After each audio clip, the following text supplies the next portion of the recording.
بسم اللہ الرحمن الرحیم نحمدہ ونصلی ونسلم علی رسولہ الکریم اما بعد۔ ادارہ تربیت المعلمین کی جانب سے آج ہماری اس نشست کا موضوع ہے کہ اسباق کی تقسیم اور اس کے متعلق چند اہم باتیں۔ اس سے پہلے ہم نے یہ بات عرض کی تھی کہ استاد کا جو تعلیم و تعلم کا سلسلہ ہے، جو تدریسی سفر ہے، اس تدریسی سفر کو کیسے اختیار کرنا چاہیے، اور ان میں بہت ساری اہم اور بنیادی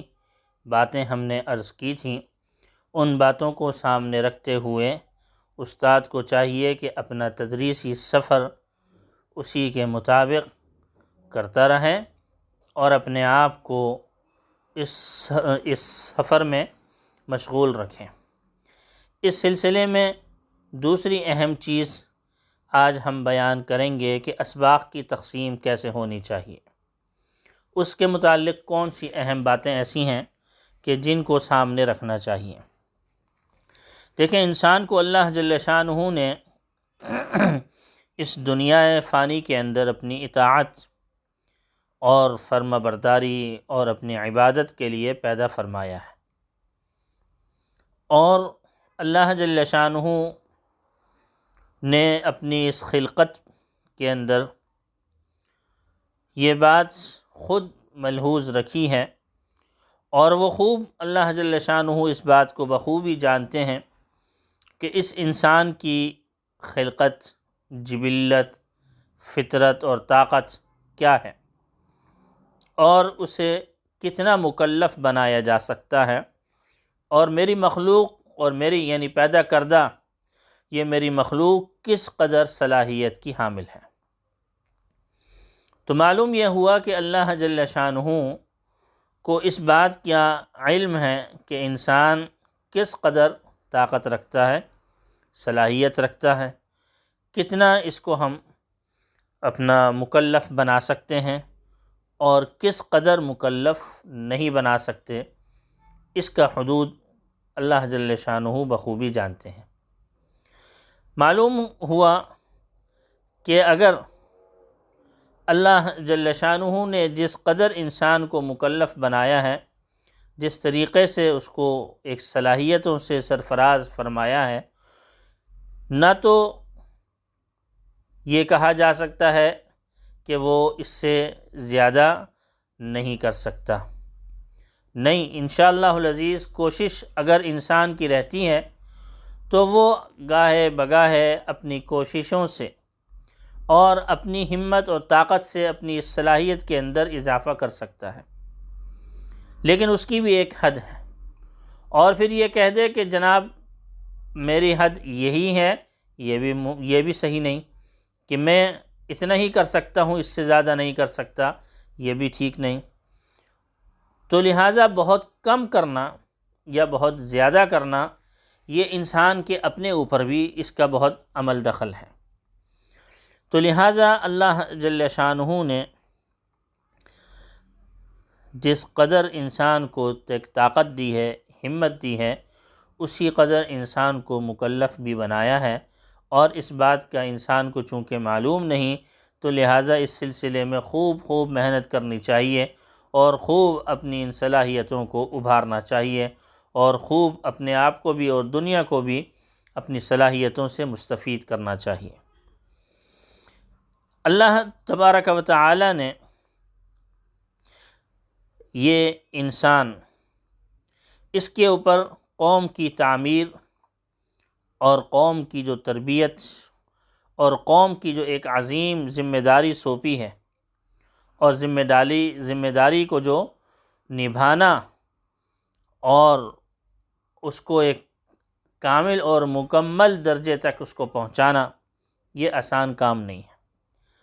واقعتاً اگر دیکھا جائے تو انسان کو، استاد کو، ہر ایک کو اپنے لیے اس سلسلے میں بڑی محنت کرنی پڑتی ہے، بڑا تجربہ حاصل کرنا پڑتا ہے، بہت باریک بینی کے ساتھ بہت ظاہری اور باطنی صلاحیتوں کو بروئے کار لا کر اپنے آپ کو مالا مال کرنا پڑتا ہے۔ تو لہٰذا جو بھی استاد ہے، جو بھی قوم کا معمار ہے، اس کے لیے یہ ضروری ہے کہ اپنی صلاحیتوں سے وہ قوم کے اندر جو ہے وہ صلاحیتیں پیدا کرے، علمی اور عملی لحاظ سے اس کو پروان چڑھائے۔ یہ ذمہ داری استاد پر کس حد تک ڈالی جا سکتی ہے اور کس حد تک نہیں ڈالی جا سکتی، کتنی ڈالی جا سکتی ہے اور کتنی نہیں ڈالی جا سکتی، اس کے لیے کوئی قاعدہ، قانون، کوئی اصول اس کے بارے میں نہیں ہوا کرتا۔ ہاں، بنیادی طور پر اپنی اپنی صلاحیتوں کے اعتبار سے اساتذہ جو ہمارے ہاں ہوا کرتے ہیں، ہمارے ہاں ہمارے دینی اداروں میں کام کرتے ہیں، ان میں دو طریقے کے اساتذہ پائے جاتے ہیں۔ ایک تو وہ اساتذہ ہوا کرتے ہیں جو مدرسے کی تدریسی ذمہ داریوں کے حامل ہوا کرتے ہیں، اور ایک وہ اساتذہ ہوا کرتے ہیں جو تدریسی ذمہ داریوں کے علاوہ اس ادارے کے دوسرے شعبوں کی ذمہ داریوں کو بھی دیکھتے ہیں اور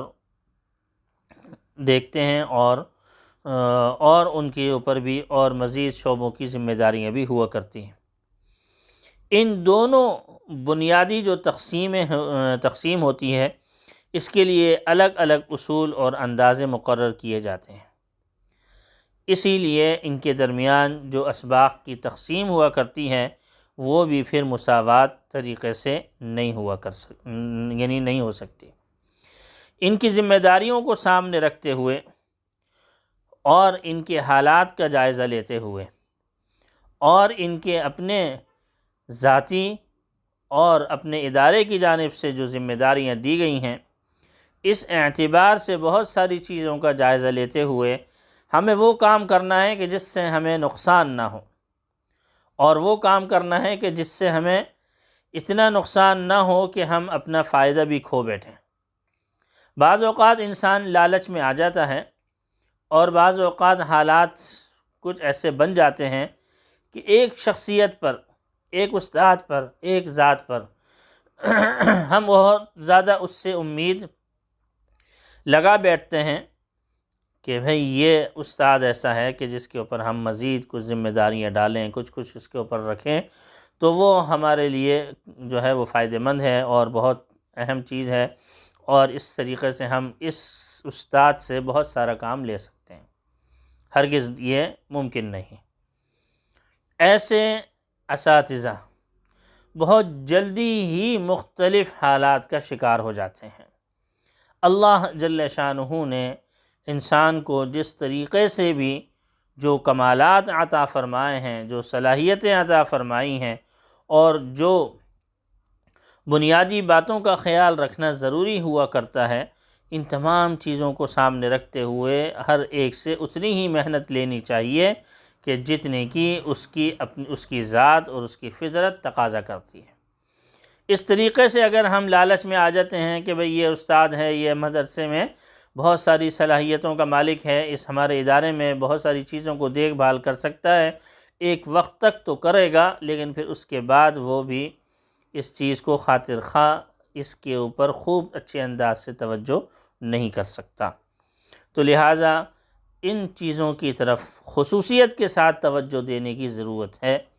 کہ کبھی بھی کسی استاد پر اس کی ضرورت اور اس کی تکلیف سے زیادہ اور اس کی صلاحیتوں سے زیادہ اس پر بوجھ نہیں ڈالنا چاہیے۔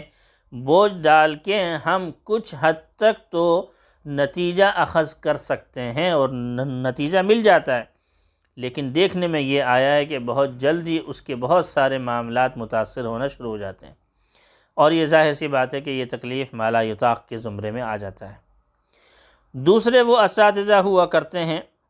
کہ جو کہ مدرسے کی ذمہ داریوں کو بھی دیکھتے ہیں، دوسرے شعبوں کو بھی دیکھتے ہیں، ان تمام استادوں کا بھی خیال رکھا جاتا ہے، اور وہ اساتذہ جو مدرسے کی تدریسی ذمہ داریوں کے حامل ہوا کرتے ہیں، ان اساتذہ کی بھی حالات کو دیکھا جا سکتا ہے، اور ان کے درمیان کس طریقے سے اسباق تقسیم ہوں گے۔ ظاہر ہے کہ ان میں مساوات ممکن نہیں، برابری ممکن نہیں۔ تو لہٰذا ان کی ذمہ داریوں کو بھی سامنے رکھتے ہوئے چند باتوں کا خیال رکھا جانا بہت ضروری ہے۔ تو اصولی طور سے جو باتیں عرض کی ہیں